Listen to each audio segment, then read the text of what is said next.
Yo, where the cake at? Where Cake is Chef it? Matt, you gotta make that. Take that, taste that.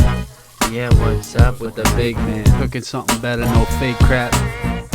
Hey guys, Chef Matt here. We've done a few episodes now, cooking-wise, and I just wanted to kind of explain kind of who I am before people watch these and are like, who the hell is this guy? I am a personal chef. I have a nutritional health coaching background, and I am from the New York, New Jersey area. I grew up in New Jersey. I was born in Brooklyn, New York. My father is from Italy. His whole family's from Italy, so I have that fun background on his side. And my mother is born and raised in Brooklyn, New York, and her family's from Europe as well. So I have a little mixture of that. As far as my cooking background, I went to culinary school in New Jersey. I worked all over New Jersey as far as like country clubs, restaurants, pizzerias, hotels, things of that nature. I also worked in Manhattan for some corporate accounts, some hotels in Manhattan as well.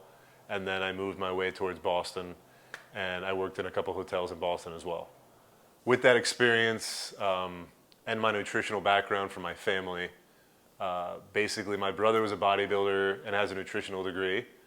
So as him being a bodybuilder, I used to cook for him. So I saw that whole scale of, you know, what's the right way to put on muscle? You know, how do you lean out? I kind of learned a lot about nutrition without even taking classes in nutrition, kind of just from him alone. My mother used to be a GM at gyms growing up, so I got that experience from different trainers that I used to talk to all the time. So I was kind of surrounded by the world that I kind of built, that I am a personal chef now and a nutritional coach, is kind of my education through life before I even went to school in any way. So that's kind of what brought me to who I am and why I do what I do. As far as, you know, different experiences that I've had through my family, my Italian side, my grandmother and my grandfather, where they raised my dad in Brooklyn. I used to go to Brooklyn all the time to see them. They had a concrete jungle and maybe 10 by 10 feet of soil, and they made an incredible garden there. So I used to go to this concrete jungle, basically, of a townhouse they used to live in. And the only part of soil that they had was, you know, 6-7 feet of string beans, tomatoes, guguzzo, which is an Italian kind of zucchini that, if you're Italian, you know what that means. And they used to, you know, I used to walk in the backyard, and the first thing I used to smell is all these incredible aromas from this garden. So that's kind of like my first experience with like food and, you know, my love for it. My mother's mother was an immigrant from like Czechoslovakia, who was actually in the Holocaust, and you know, she would cook the total opposite way of my other side of the family. So I would have this, you know, this basically like Jewish cuisine from my mother's side, right? So I'm having pastas, all these like incredible vegetables and chickens and all this other stuff from my dad's side, and then I go to my mom's side and I'm having, you know, matzo ball soup, latkes, and everything else you could think of from a Jewish perspective. So I had such a different, diverse childhood as far as food-wise goes, that, you know, people would say to me like, what are you, this or this? And I'm like, I'm kind of both, and I'm everything. And which gives me such a perspective on, you know, ethnicities, backgrounds, nutrition, and all these other things basically that kind of make me who I am.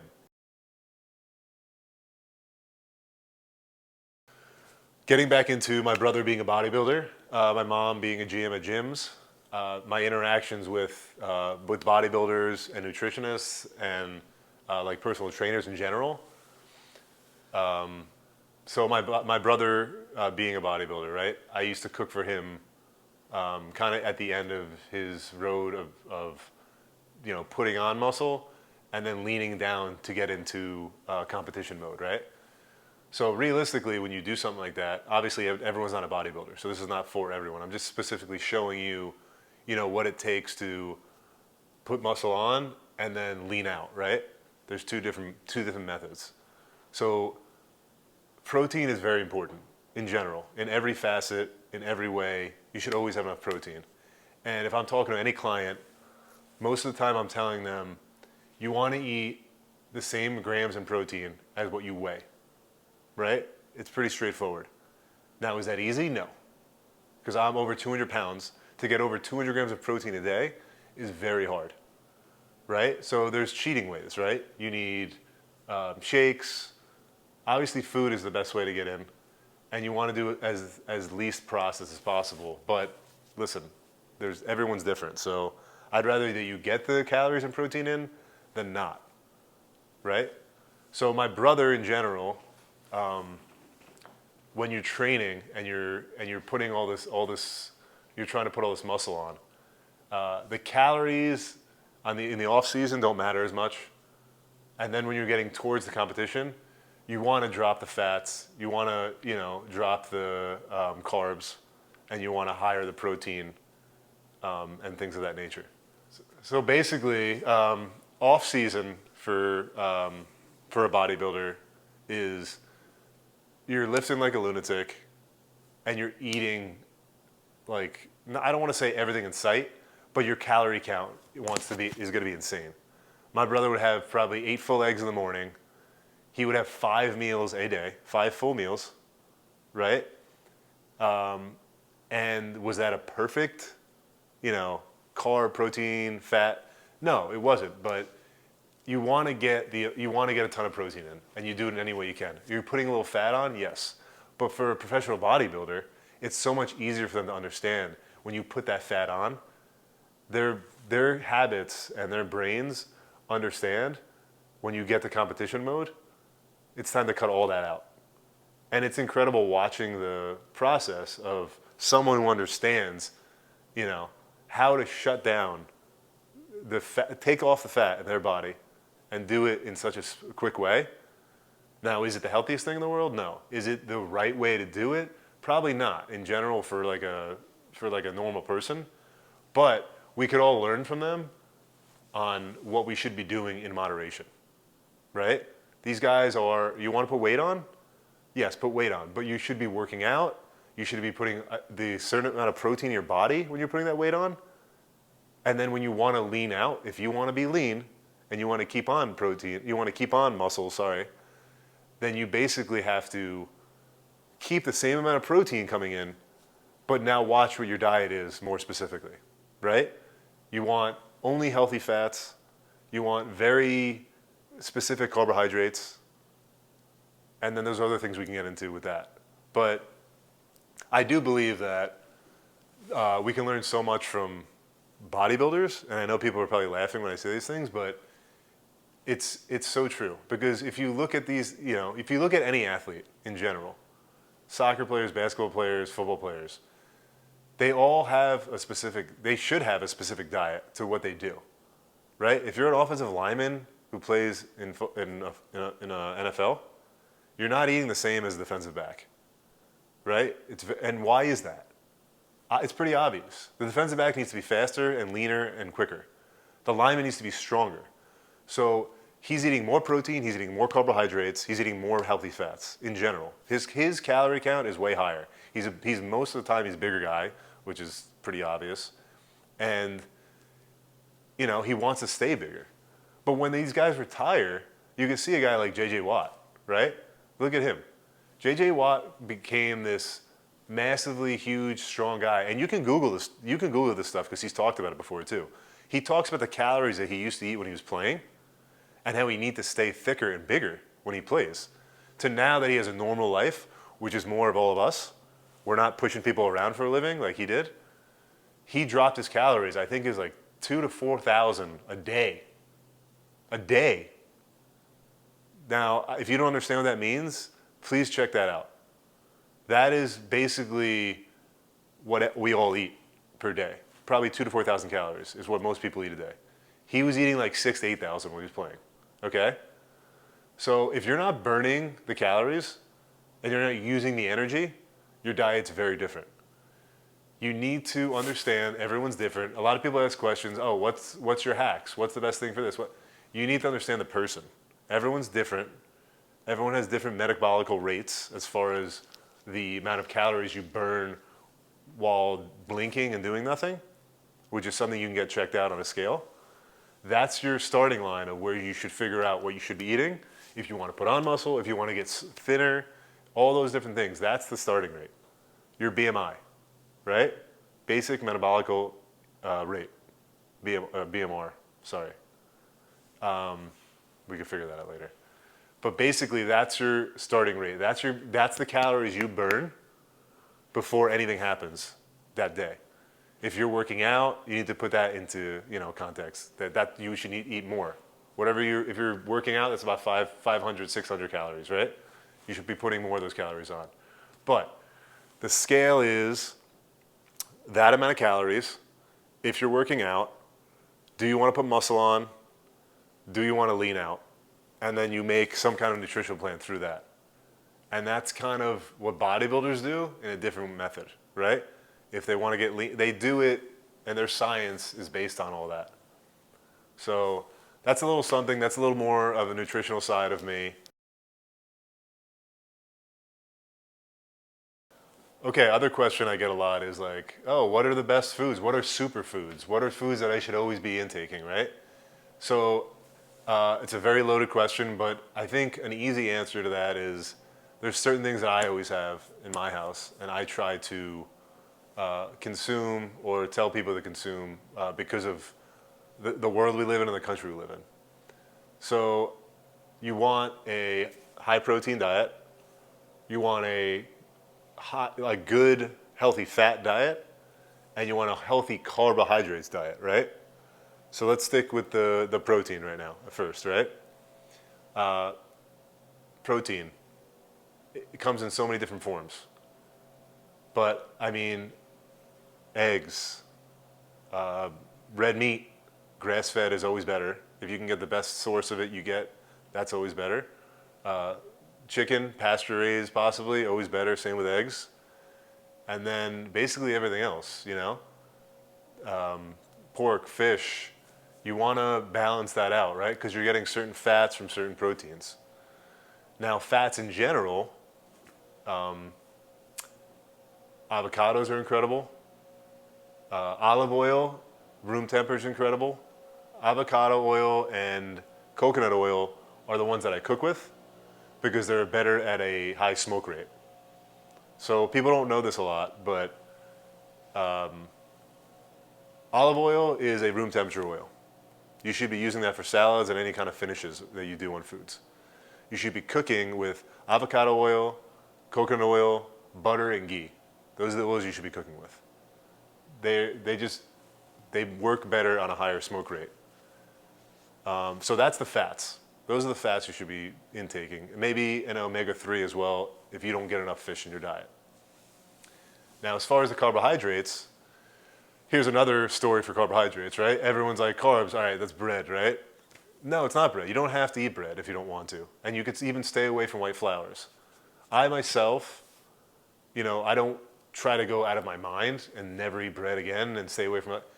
I try to, during the week, have a gluten-free diet. What does that mean, gluten-free? Everyone's like, gluten-free, I can't have any carbohydrates? No, carbohydrates and gluten are different, right? Carbohydrates are any potatoes, any rice, quinoa, any grains of that nature, right? Bread is a carbohydrate too, yes. So is pizza, so is anything made with flour. But flour is where you're gonna get gluten, right? So the reason I don't eat gluten 5 days a week, maybe 6, is what's sprayed in the wheat fields in our country. We are basically, and they won't tell you this, but I'll say it anyway. You're spraying glyphosate on everything. You're spraying other things all over the wheat. And they're cutting these things down. They're processing the crap out of it. They're bleaching it. And then you're making a dough out of it in some way, right? The processes that it's taking to get to that point, to bake and then for you to consume, especially if you're buying bread in a grocery store, if you look at the ingredients, bread is 3 ingredients, right? It's 3 ingredients. It should be 3 or 4 ingredients tops. If you're buying bread at a grocery store, I guarantee you there's 15 to 20 ingredients. Why is that? Because they're putting sugar in. They're putting all these inflammatory oils in, right? because it helps the shelf life of it, and it also gets you more addicted to it if there's some kind of sweetener in it. So just keep your eye out. I've seen things at a grocery store, very few breads that you can buy that have maybe like 4 or 5 ingredients. You want to stay away from the sunflower, canola, soybean oil, all those oils you want to stay away from. They're inflammatory. Sugar content in bread shouldn't really be any. But if there's any, there should be maybe like a gram or two a slice, tops, which is still, sugar doesn't really belong in bread, right? Maybe some honey, you know, if you want a sweeter bread, great. But the sugar content in bread should be low as well. So again, don't be like carbohydrates in general is not just bread. And a lot of people that I've talked to are like, oh, but I love bread. I'm like, well, then don't stop eating it. Just eat less of it, right? It's just like anything else. So to get back to superfoods, high protein, I love eggs. I love pasture-raised eggs. Love red meat. Red meat is not the devil that everyone tells you it is. It's not terrible for your heart like everyone says it is, right? Then eat your chickens, eat your fish, right? Healthy fats, avocado, all the oils we talked about, and all the oils we said to stay away from, canola, soybean, what else did I say? Vegetable oils. Those are all, you want to stay away from those. Those are highly processed, run through a factory just to put in a bottle, and by the time it gets in your body is having a tough time breaking those down. Carbohydrates, the best carbohydrates I would say to eat all week, any kind of potato, rice, and quinoa. Those are great. Your body processes them way better. So those are kind of the superfoods that I would say you can kind of go through, and that's that. Okay, let's get into kitchenware. We're going to talk about pans and cooking utensils. Again, you want to stay non-toxic with everything, right? So stainless steel, cast iron, I mean, it's pretty much that easy. Those are the things you should have pan-wise in your house. Tupperware should be glass. You don't want anything leaking as far as, you know, plastic in general. And with glass Tupperware, you take the top off, you throw it right in the microwave, you can warm it up in glass, right? So that's just such an easy, those are things that are very simple and easy. Same with utensils, right? You want to use, stay away from plastic. So metal, you don't want glass utensils, but basically metal utensils. So stainless steel utensils, if you can get that. And that's pretty much it. I guess if you need to have some kind of spatula in some way, you can use like a wooden one. Is it terrible if you have a rubber or plastic spatula? Are you gonna die? No. You know, I keep one around, two around, because they're just so easy when it comes to, you know, getting doughs or some kind of things out of pots and pans. So it's not the worst thing to have one or two, but the best ones are stainless steel and wooden utensils. That's pretty much it. That's that simple. So a lot of people ask me, you know, what's my diet? What do you eat in a week, right? And I kind of tell them the same. I kind of tell everyone the same thing. It's very boring, but you know, boring is okay. So basically, what I have is I have 5 eggs, but they're broken down: 2 egg whites, 3 full eggs, half avocado, and maybe like a handful of blueberries. That's my breakfast, and then I'll have either a protein shake if I'm going to work out right after, or if I'm not going to work out right after, I'll go into lunch and I'll have some kind of high protein chicken, steak, fish, something like that. And again, like I was saying with the carbohydrates, I always have either rice or a potato basically Monday through Friday.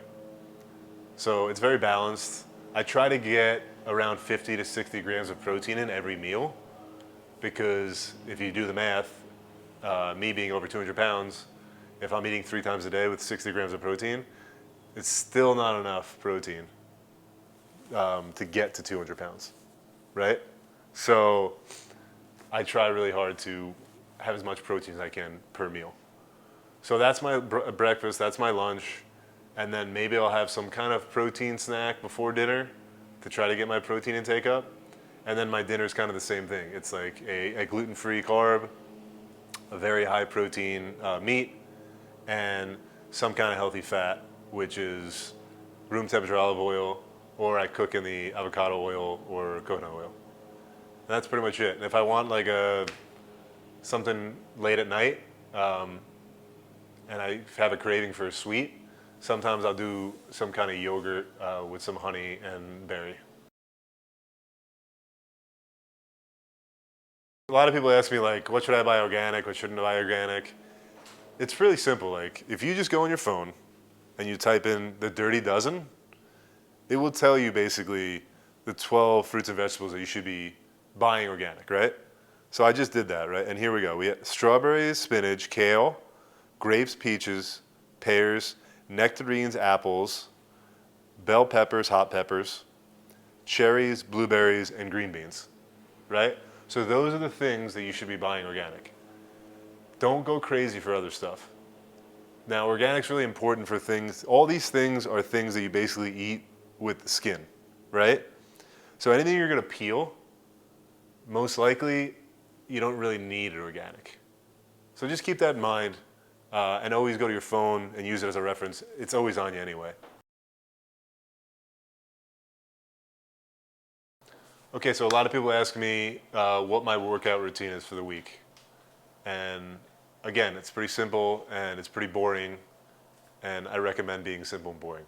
So basically, I'll do 4 days of weight training and like 2 days of some kind of cardio.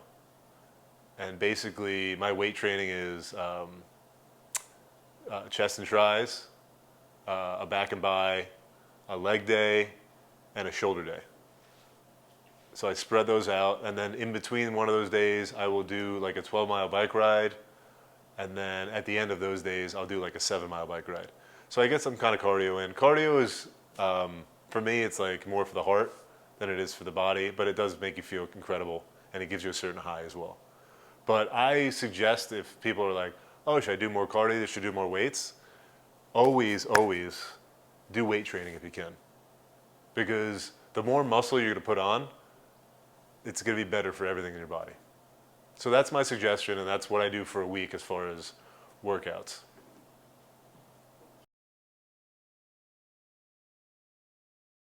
Thank you, cameraman. So basically, the one thing I did forget as well is I do jujitsu 2 or 3 times a week with those things. So I do like an hour class of jujitsu. You know, I actually recommend it. It's great as far as keeping your mind busy, rolling around and beating the shit out of each other on the mat is, for me, you know, it's great. And to learn something like that, I think is great. I have 3 kids, and I plan on getting them into that at some point too. So I think it's a great workout.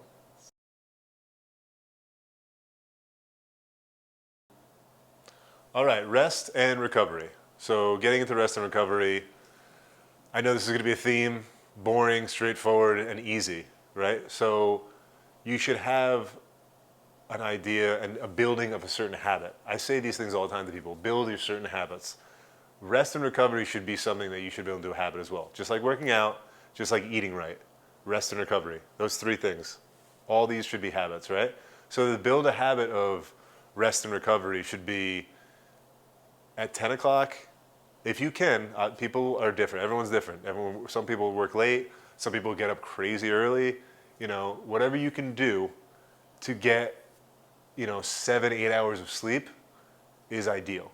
For myself, I can get in bed at 10 o'clock every night. And that's my own habit and my own thing that I kind of tell myself every night, whether I'm out doing something or I'm home and I'm just kind of winding down. I make sure to cut everything off by like 9:30 or 10 and get myself ready and get myself in bed by around 10 or 10:30. It's just something I do, and it's become easy for me now to kind of build that habit. And, I have 3 kids. Things happen. You wake up at night, you wake up earlier, they stay up later. Obviously things happen, But as long as you build some kind of, structure and habit that you're trying to get those 7 or 8 hours of sleep, then at least it's in your mind and you kind of work on that. Also, you want to stay hydrated during the day. So, if you can always have water on you, great. Water is not the only thing that hydrates you. You can overdrink water and just pee it out without hydrating yourself. You need some kind of sodium to intake the hydration of H2O. So make sure that you're having a sodium intake, whether it's food or literally just salt in general, depending on how much you work out or not, to balance the amount of water you're bringing in. So I would also recommend, I said earlier, protein, what you weigh grams. I think water, ounces of what you weigh-ish, you should try to drink. It's a lot, but at least try to hit that goal or keep that in mind as well and keep that as a habit in general as well. So other little things to add to this, I always ask the question, if I eat sugar, should I eat in the morning? Should I eat at night? What should I eat before bed? I also try to not eat anything maybe an hour and a half, 2 hours before bed. You don't want things digesting. Especially you don't want sugars or, things of that nature as your last meal before bed, because they'll keep you up. Or, caffeine in general. I hope that's pretty obvious, but those are things you should be having earlier in the day if you have to have them. So keep that in mind. And that's kind of what I do, before I go to bed, and hydration and habits for recovery.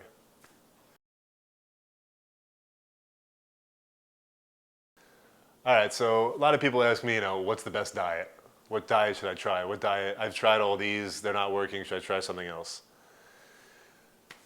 A lot of people have mixed feelings about this, but my realistic feeling is I don't like diets. I don't like the word diet. The word diet has die in it, right? So it's like, you shouldn't be, it's really tough to tell someone they should be dieting. But realistically, you should be changing your habits, right? And that's what you should be doing. You should be changing your lifestyle, and you should be doing the things that work for you. Now, do you want to call it a diet? Great. I don't like the word. But I think you should be changing your lifestyle and your habits. And that's the most important thing. I don't like diets in general. I don't. I think everyone is different. Everyone's built different. Everyone needs to try what works for them and what doesn't work for them. But like I said earlier, if you're going to say what's the best thing that works for everyone, it's changing your habits, changing your lifestyle, whether that's diet, working out, water intake, sleep, whatever these things are that work for you, sunlight, vitamins, minerals, whatever it is, that's what you need to change. And I don't think that is a specific diet. I think it's a specific person that needs to change specific things. And that's my take on it.